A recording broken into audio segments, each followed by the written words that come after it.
Hello everyone. जैसे कि आज मॉर्निंग ऑनवर्ड आप सब देख रहे हैं कि न्यूज़ जो है वो फ्लोट कर रही है न्यूज़पेपर में भी और साथ साथ टीवी चैनल्स में भी कि सीबीएसई बोर्ड जो है वो साल में अब 2 बार बोर्ड की परीक्षाएं कंडक्ट करवाने वाला है ऑन टुवर्ड ईयर 2026। तो इन सब चीज़ों के ऊपर डिस्कशन के लिए हमारे साथ गिरीश गौड़ सर, जिनसे कि आप सभी वैसे भी परिचित हैं, बट सर अभी ऐसे चीफ एकेडमिक ऑफिसर हैं बंसल क्लासेस उत्तराखंड के। तो सर मैं ये चाहूँगा कि ये जो आज एक टॉपिक, हॉट टॉपिक हम इसको बोल सकते हैं कि बोर्ड की परीक्षाएं साल में 2 बार सीबीएसई कंडक्ट करने वाला है, तो सर इसके ऊपर आप थोड़ी सी ब्रीफिंग एक बार अगर कर देते तो। बिल्कुल, ज़रूर। सीबीएसई ने आज ये अनाउंस किया है कि 2026 ऑनवर्ड्स क्लास 10th के स्टूडेंट्स के लिए 2 बार एग्जाम होगा। वो 2 बार अपियर हो सकते हैं, 2 बार एग्जाम दे सकते हैं, एक बार फैब में और एक बार मई में। वो फैब में और मई में पूरे सब्जेक्ट्स के एग्जाम्स भी दे सकते हैं, और अगर वो सब्जेक्ट चूज करना चाहें कि फैब में ये वाले सब्जेक्ट्स का एग्जाम देना है और मई में दूसरे सब्जेक्ट्स का एग्जाम देना है तो वैसा भी कर सकते हैं।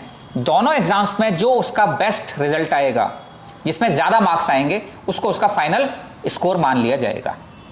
ये आज अनाउंस किया है सीबीएसई ने क्लास 10th के लिए।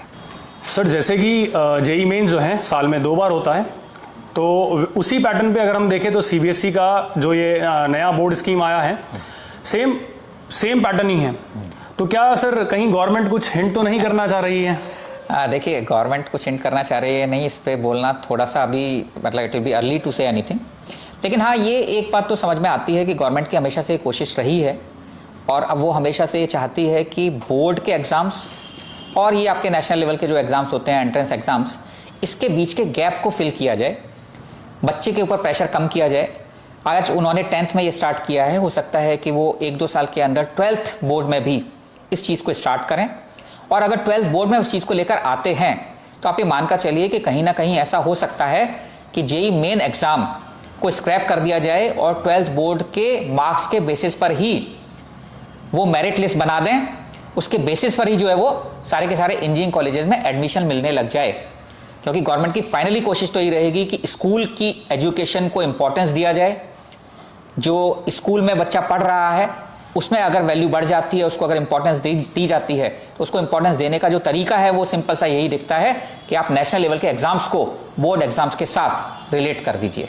उनकी परफॉर्मेंस जो उसमें आएगी उसके बेसिस पर ही अगर एडमिशन्स मिलने लग जाएंगे तो इसमें 2 बातें होंगी। एक तो बोर्ड का एग्जाम भी जितना इजी आता है उतना इजी नहीं रहेगा, डिफिकल्ट एग्जाम बनाना पड़ेगा, क्योंकि वहां पर उनको बच्चों को रिजेक्ट करना होगा। इतने सारे के सारे एग्जाम्स में जो बच्चे बैठ रहे होंगे उनमें से कुछ सीट्स ही होती हैं इंजीनियरिंग में, तो एग्जाम डिफिकल्ट हो जाएगा और बच्चे को एडिशनल कोचिंग वगैरह की हो सकता है ज़रूरत ना रहे। वैसे केस में गवर्नमेंट अगर इस कोशिश में लगी हुई है तो नेक्स्ट उनका स्टेप ये हो सकता है, ऐसा मेरा मानना है। तो सर मेरा अगला सवाल आपसे ये रहेगा कि क्या ये बच्चों के लिए अच्छा है या इसको हम किस तरीके से देखते हैं आगे? देखिए, गवर्नमेंट जब भी कोई पॉलिसी लाती है बहुत सोच समझ कर लाती है। उससे पहले कई बार डिस्कशंस होते हैं, उसके प्रॉस एंड कॉन्स देखे जाते हैं। तो इतने टाइम के डिस्कशन के बाद अगर कोई एक पॉलिसी आ रही है तो ये तो कह ही नहीं सकते कि वो बच्चों के लिए अच्छी नहीं है। बच्चों के लिए तो डेफिनेटली अच्छी होने ही वाली है, बच्चों का इसमें फ़ायदा ही होने वाला है। आप देखिए, मैं 2-3 पॉइंट्स आपके सामने डिस्कस करता हूँ। जनरली ये होता है हर बच्चे की क्या, हम लोगों की भी ये टेंडेंसी होती है कि जब एग्ज़ाम्स पास आते हैं या हमारा भी कोई फाइनल डे होता है इस तरह का जहाँ पर कि हमें कुछ एग्ज़ाम या इंटरव्यू देना होता है, उससे पहले हम ज़्यादा कॉशियस हो जाते हैं, ज़्यादा मेहनत करने लग जाते हैं, ज़्यादा सिंसियर हो जाते हैं। ये एक ह्यूमन टेंडेंसी है। तो बच्चे के पास इस बार 2 बार सीरियस होने का मौका है। एक बार जब फैब में एग्ज़ाम होगा तो बच्चा 2 महीने पहले से दिसंबर के आसपास से सिंसियर हो जाएगा, सारे सब्जेक्ट्स को बढ़िया तरीके से प्रिपेयर करने लग जाएगा और उसके बाद फैब में वो एग्ज़ाम देगा। अब एक चीज़ ये भी होती है कि बच्चे का कितना भी अच्छा एग्जाम हो जाए, अगर उसके 100/100 मार्क्स नहीं है तो उसको हमेशा लगता है इंप्रूवमेंट का चांस तो है।